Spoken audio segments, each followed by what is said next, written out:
Hello, Jerry here. Welcome to our Christmas share. I happened to notice a Christmas ornament on Amazon with a nice message. Believe like Mary, trust like Joseph, hope like shepherds, seek like wise men, praise like angels, love like Jesus. Well said.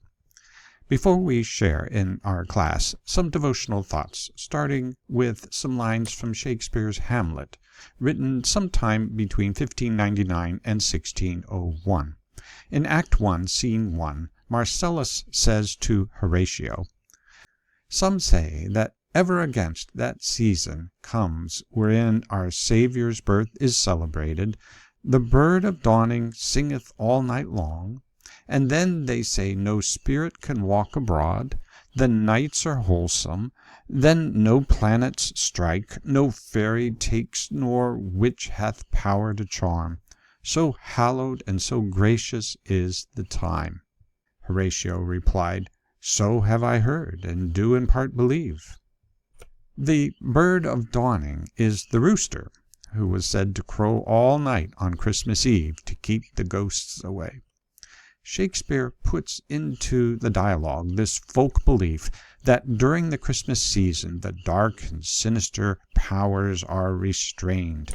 Ghosts are not lurking, fairies and witches are not active, and those sinister planets with their powers upon humans doesn't strike. The word strike in Old English here means the planets don't reveal themselves and move around. All of this restraining of evil is because so hallowed and so gracious is the time, that is, of Christmas. Shakespeare would not have Marcellus say this folk tale about the Christmas season unless this was true in their culture, because nothing would stop a viewer or reader's interest faster than for the play to exit the reality and culture of their times. You've heard me say how gradually Christmas was overflowing from being a church festival to kind of a folk celebration in town and at home. Luther modeled this in the 1500s, and here is Shakespeare at the end of the 1500s saying most people revered the times as spiritually hallowed, sacred, and even powerful. The 12 days of Christmas in England and Europe in the 1600s and the 1700s were lively with feasts, spiced drinks, mummers' plays, or folk plays in the streets. Homes and streets were decorated with evergreens like holly, ivy, and mistletoe, and Christmas trees. Christmas songs were sung. Now, today, the Christmas season is still a special and also holy time, especially for Christians. And this expresses itself in church and in our culture and homes. We eat special foods in this season, drink special drinks like eggnog or hot spiced apple cider. We enjoy Christmas music. We use evergreen decorations and give gifts, along with our focus on the birth of Jesus the Messiah. They watched folk plays, we watched Christmas movies. By the way, all of you from Michigan will be happy to know that for 2025, a small town in Michigan was selected as the best Christmas town in America. And that town is Frankenmuth, also called Michigan's Little Bavaria. Now, for us as believers, do these many cultural practices that accompany our celebration of Jesus' birth have to detract from that spiritual emphasis? Can they coexist in a good way? Between these two pictures on this slide, is it and, or is it or?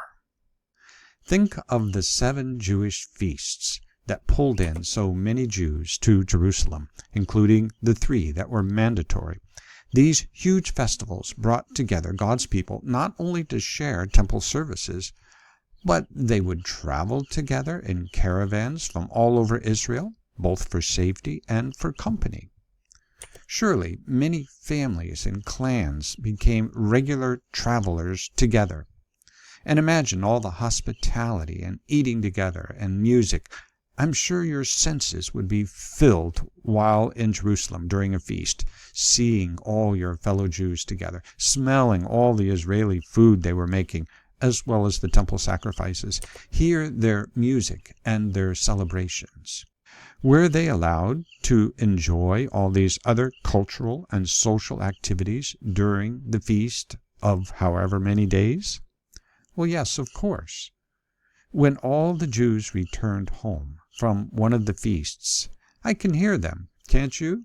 Didn't we have a great time with Jacob and his family? And my, can't Hannah cook? The Lord wanted his people to enjoy all aspects of the feasts, and it was inevitable that they had other positive experiences. It wasn't the temple worship or other fellowship activities, but and these other things. Of course, anything can get out of balance. If they were skipping the temple feast services because of their social activities, well, that's taking the Lord out of the feast, like taking Christ out of the feast of Christmas that the church has made. The foundation of Christmas for believers is the nativity story. But God built into his feasts in the Old Testament this fellowship component. They experienced the feasts not only as an individual before God, which was important, but they also experienced the feasts as a community. And these fellowship activities found their ultimate source in the temple feast. For me, the most sacred time to feel the profundity and awe of Jesus' birth is within our church community during the Christmas Eve service. That's when it strikes me the most.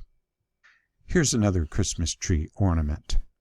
And this picture captures what I'm trying to say, with the nativity central to our focus, but the festive and cultural around it. The whole picture is good, as long as the nativity is there where it should be. Thanks very much.